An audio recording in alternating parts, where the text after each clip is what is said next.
Hello friends, welcome to my channel. My passion education में आपका स्वागत है फ्रेंड्स। देखिए, एमएसडी 6 का 4th नंबर का क्वेश्चन है असाइनमेंट का।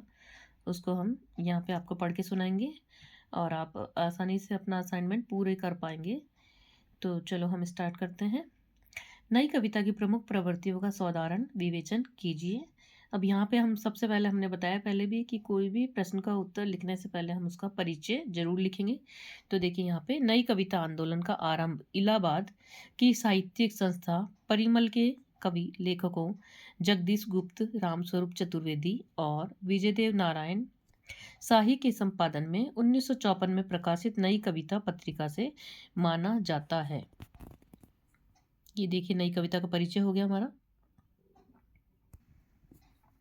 नई कविता हिंदी साहित्य में सन 1972 के बाद कविता के आगे नए अवबोधों की अभिव्यक्ति का अन्वेषण किया गया है। यह प्रयोगवाद के बाद विकसित हुई हिंदी कविता की नवीन धारा है। नई कविता के जनक सच्चिदानंद हीरानंद वात्स्यायन अज्ञेय जी को माना जाता है।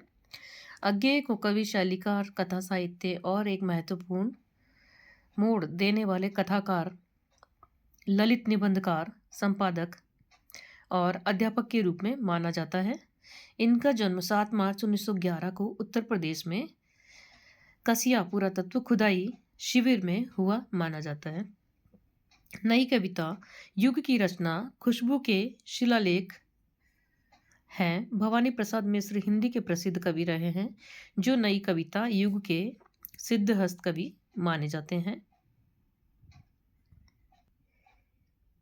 भारत में कविता का इतिहास व दर्शन बहुत पुराना है। इसका आरंभ भरत मुनि से माना जाता है। आधुनिक हिंदी पद्य का इतिहास लगभग 800 वर्ष पुराना है। इसका प्रारंभ 13वीं शताब्दी से माना जाता है। अन्य भाषाओं की भांति हिंदी कविता पहले भी इतिवृत्तात्मक थी, अर्थात किसी कहानी को लय के साथ छंदोबद्ध करके अलंकारों से सजाया जाता था। यहाँ पे देखिए महत्वपूर्ण बिंदु है नई कविता की प्रवृत्तियाँ। तो हम इस तरह से पॉइंट डाल के लिखेंगे, हमारा आंसर और ज़्यादा अधिक अच्छा और अट्रैक्टिव लगेगा। प्रयोगवाद और नई कविता की प्रवृत्तियों में कोई विशेष अंतर नहीं दिखाई देता। नई कविता प्रयोगवाद की नींव पर ही खड़ी है।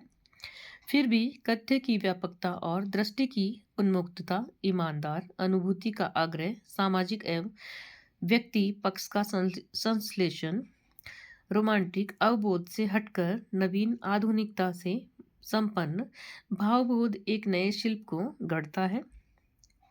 वाद मुक्त काव्य स्वाधीन चिंतन का व्यापक स्तर पर प्रतिष्ठा, क्षण की अनुभूतियों का चित्रण, काव्य मुक्त गद्य का काव्यात्मक उपयोग, नए सौंदर्य बोध की अभिव्यक्ति, अनुभूतियों में घन तत्व और तेजी, राजनीतिक स्थिति पर व्यंग्य, नए प्रतीकों, बिंब मिथकों के माध्यम से तथा आदर्शवाद से हटकर नए मनुष्य की नई मानवतावादी वैचारिक भूमि की प्रतिष्ठा नई कविता की विशेषताएं रही है। देखिए फर्स्ट पॉइंट है अनुभूति की सच्चाई तथा यथार्थ बोध। अनुभूति क्षण की हो या समूचे काल की, किसी सामान्य व्यक्ति, लघु मानव की हो या विशिष्ट पुरुष की, आशा की हो या निराशा की, वह सब कविता का कथ्य है। समान की अनुभूति कवि की अनुभूति बनकर ही कविता में व्यक्त हो सकती है। नई कविता इस वास्तविकता को स्वीकार करती है और ईमानदारी से उसकी अभिव्यक्ति करती है। इससे मानव को उसके समस्त सुख दुखों, विसंगतियों और विडंबनाओं को उसके परिवेश सहित स्वीकार किया गया है। इसमें न तो छायावाद की तरह समाज से पलायन है और न ही प्रयोगवाद की तरह मनोग्रंथियों का नग्न व्यक्तित्व चित्रण या घोर व्यक्तिनिष्ठ अहभावना। यह कविता ईमानदारी के साथ व्यक्ति की क्षणिक अनुभूतियों को, उसके दर्द को संवेदनापूर्ण ढंग से बताती है। यहाँ पे देखिए कुछ पंक्तियां हैं। आज फिर शुरू हुआ जीवन, आज मैंने एक छोटी सी सरस की कविता पढ़ी, आज मैंने सूरज को डूबते देर तक देखा, जी भरकर शीतल जल में स्नान किया, आज एक छोटी सी बच्ची आई, किलक मेरे कंधों पर चढ़ी। आज आदि से अंत तक एक पूरा गान किया, आज जीवन फिर शुरू हुआ। रघुवीर सहाय जी की पंक्तियां हैं ये। आगे देखते हैं, कथ्य की व्यापकता और दृष्टि की उन्मुक्तता। नई कविता में जीवन के प्रति आस्था है। जीवन को इसके पूर्ण रूप में स्वीकार करके उसे भोगने की लालसा है। नई कविता में जीवन के रूप में देखा, इसमें कोई सीमा रेखा निर्धारित नहीं की गई। नई कविता किसी वाद में बंधकर नहीं चलती, इसलिए अपने कथ्य और दृष्टि में विस्तार पाती है। नई कविता का धरातल प्रवर्तिक काव्य धाराओं से व्यापक है, इसलिए उसमें विषयों की विविधता है। एक अर्थ में वह पुराने मूल्यों और प्रतिमानों के प्रति विद्रोही प्रतीत होती है और इनसे बाहर निकालने के लिए व्याकुल रहती है। नई कविता में धर्म, दर्शन, नीति सभी प्रकार के मूल्यों को चुनौती दी है। जीवन की नई अनुभूति, चिंतन नए रास्ते गति के मार्ग में आते हैं। यहाँ पे देखिए, श्रीकांत वर्मा के शब्दों में शहरी जीवन का सच। चिमनियों की गंध में डूबा शहर, शाम थमकर आ रही है कारखानों में। यहाँ पे देखिए, तीसरा पॉइंट है मानवतावाद की नई परिभाषा। नई कविता मानवतावाद मिथ्या आदर्श मानवतावाद पर है। इसका मानवतावाद मिथ्या आदर्श की परिकल्पनाओं पर आधारित नहीं है। उसकी उलझी हुई संवेदना चेतना के विभिन्न स्तरों तक अनुभूति परिवेश की व्याख्या करने की कोशिश करती है। नई कविता मनुष्य को किसी कल्पित सुदृढ़ और मूल्यों के आधार पर नहीं, बल्कि उसके तड़पते दर्दों और संवेदनाओं के आधार पर बड़ा सिद्ध करती है। यह उसकी लोक संस्कृति है। आगे की एक कविता है। अच्छा खंडित सत्य सुंदर निरंद्र मृषा से अच्छा, पीड़ित प्यार अकंपित निर्ममता से अच्छी, कुंठा रहित इकाई सोचे ढले समाज से अच्छा, अपना ठाठ फकीरी मंगनी के सुख साज से अच्छा, निर्धन दानी का उधड़ा उर्वर दुख, धनी धूप के बंजर धुआं घुटे आनंद से अच्छे, अनुभव की भट्टी से तपे हुए कण दो कण। अंतर्दृष्टि के झूठे नुस्खे रूढ़िवादी पराई के प्रकाश से रूप शिव रूप सत्य सृष्टि के। आगे देखिए, फोर्थ पॉइंट है कुंठाओं और वर्जनाओं से मुक्ति का संदेश। नई कविता को किसी विषय से अछूता नहीं समझती। नई कविता समाज की वर्जनाओं और व्यक्ति की कुंठाओं से निकलकर स्पष्ट और कोमल अनुभूतियों को यथार्थ की कसौटी पर कस कर अभिव्यक्ति देती है। उसमें यदि आदर्श के प्रति लगाव नहीं है, तो अनुभूति के प्रति ईमानदारी में भी कोई कपट नहीं है। नए कवियों के अलावा उठाई गई हम तो सारा का सारा लेंगे जीवन, कम से कम वाली बात से कम कहिए।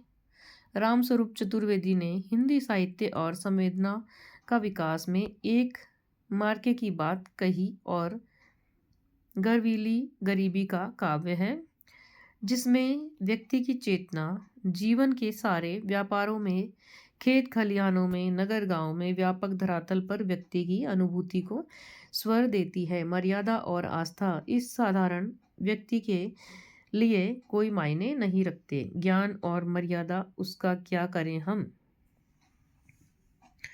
उसको क्या पीसेंगे या उसको खाएंगे या उनको ओढ़ेंगे या उनको बिछाएंगे। विवेक और विचार की कविता। नई कविता में केवल भावबोध की अंधी श्रद्धा नहीं है, बल्कि उसमें तक बुद्धि, विवेक और विचार है। लक्ष्मीकांत वर्मा के शब्दों में उसकी प्रकृति है। प्रत्येक सत्य को विवेक से देखना, उनके परिप्रेक्ष्य में प्रयोग के माध्यम से निष्कर्ष तक पहुंचाना, बाह्य स्थितियों के प्रति सतर्क और सचेत होकर कवि मानसिक विश्लेषण की ओर बढ़ता है। मैं खुद को कुरेद रहा था, अपने बहाने उन तमाम लोगों की असफलताओं के बारे में सोच रहा था जो मेरे नज़दीक थे। इस तरह सीधे और साबुत विचारों पर जमी हुई काई और उगी हुई काई को खरोच रहा था, नोच रहा था। 6 पॉइंट है विसंगतियों का बोध। नई कविता मानव नियमों को लेकर उसकी विसंगतियों के प्रति जागरूक रहती है। भारतीय राजनीति में निरंतर जो विसंगतियां उभरी हैं, सामाजिक और आर्थिक धरातल पर जो विरोधाभास आया है, उससे यह कविता मोहभंग की स्थिति में उजागर करती है।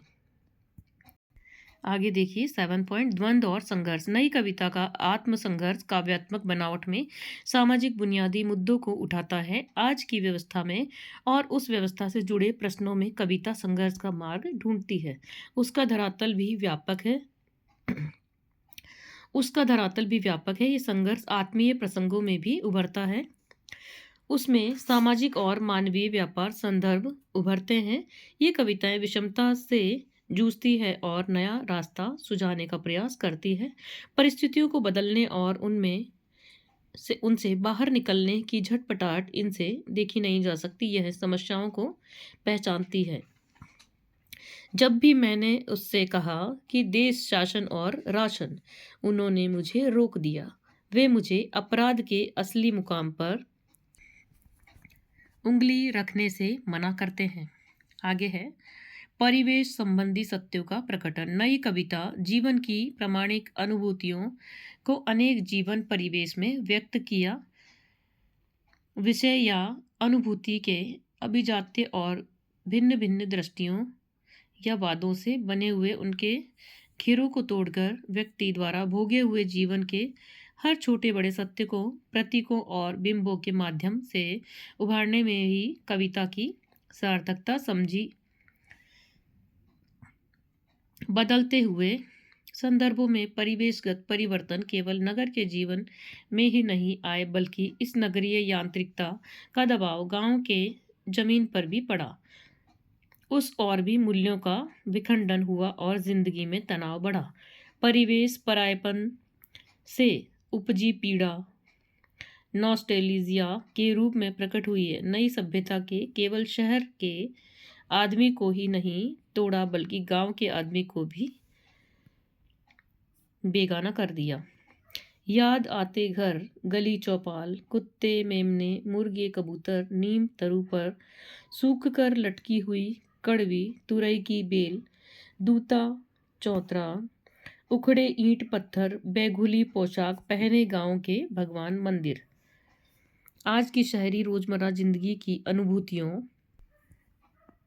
को बड़ी सहजता से अभिव्यक्त नई कविता में मिली है। इन अभिव्यक्तियों को जो पल के अंतर्विरोधों की उपज है, ऊपर से रंगीन दिखाई देने वाली शहरी जिंदगी व्यक्तियों को कितना विदेह कर देती है, और विदेह होकर भी आज का आदमी दर्द से छुटकारा नहीं पाता और वह केवल दर्द बनकर सह जाता है। भारत भूषण अग्रवाल की एक कविता प्रस्तुत है। और तब धीरे धीरे ज्ञान हुआ, भूल से मैं सिर छोड़ आया हूँ दफ्तर में, हाथ में भी टंगे रह गए, आंखें जरूर फाइलों में ही समा गई, मुंह टेलीफोन से ही चिपटा सटा होगा, और पैर हो न हो क्यों मैं रह गए, तभी तो मैं आज घर आया हूँ। देहहीन जीवन की कल्पना तो भारतीय परंपरा का सार है, पर उसमें क्या यह थकान भी शामिल है जो मुझ अंगहीन को दबोच रही है। आगे देखिए 9 यथार्थ की पीड़ा का चित्रण। नई कविता व्यक्ति की पीड़ा की कविता है। प्रयोगवाद कविता में यहाँ व्यक्ति की आंतरिक तनाव और दृढ़ों को उकेरा गया है। वही कविता में वह व्यापक सामाजिक यथार्थ से जुड़ता है। जिंदगी की मारक स्थितियों को, उसकी ठोस सच्चाइयों को और राजनीतिक सरोकारों का यह कविता भुलाती नहीं है, पर यह न तो उत्तेजना बढ़ाती है और न ही कभी भावुकता का शिकार होता है। अपने अनुभवों के सत्य को कभी बाहर के संसार के सत्य से भी जोड़ती है। इसमें नई कविता का काव्यानुभव पुरानी कविता की काव्यानुभव से अलग तरह का हो जाता है। अब देखिए यहाँ पर है छंद। छंदों के प्रति विद्रोह प्रयोगवादी से ही आरंभ हो गया और नई कविताओं ने विद्रोह की इस आग को ठंडा नहीं होने दिया।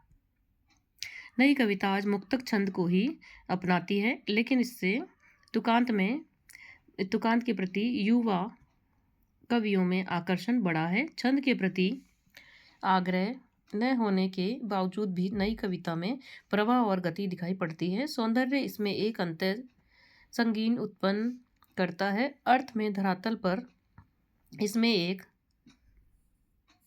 अंतर्लयता की गूंज उभरती है। कभी कभी इन कविताओं में मात्राओं का मेल दिखाई पड़ता है, लेकिन इसमें इन्हें छंदोबद्ध नहीं माना जा सकता। परंतु नई कविता मुक्तक छंद में नई कवि संवेदना और नए विचार की सटीक अभिव्यंजना की एक कोशिश है। तो यहीं पे देखिए हमारा प्रश्न समाप्त होता है। थोड़ा वीडियो लंबा हो गया है, लेकिन इसका आंसर भी पूरा लिखना ज़रूरी था। मैं ज़्यादा बड़े वीडियो नहीं बनाती फ्रेंड्स, ताकि आपको लिखने में दिक्कत ना हो, इसलिए। लेकिन फिर भी यह पूरा कीजिए आप, तो आपका असाइनमेंट अच्छा बनेगा। तब तक के लिए आज्ञा दीजिए। मेरे चैनल को लाइक कीजिए, शेयर कीजिए और सब्सक्राइब कीजिए प्लीज़। धन्यवाद दोस्तों।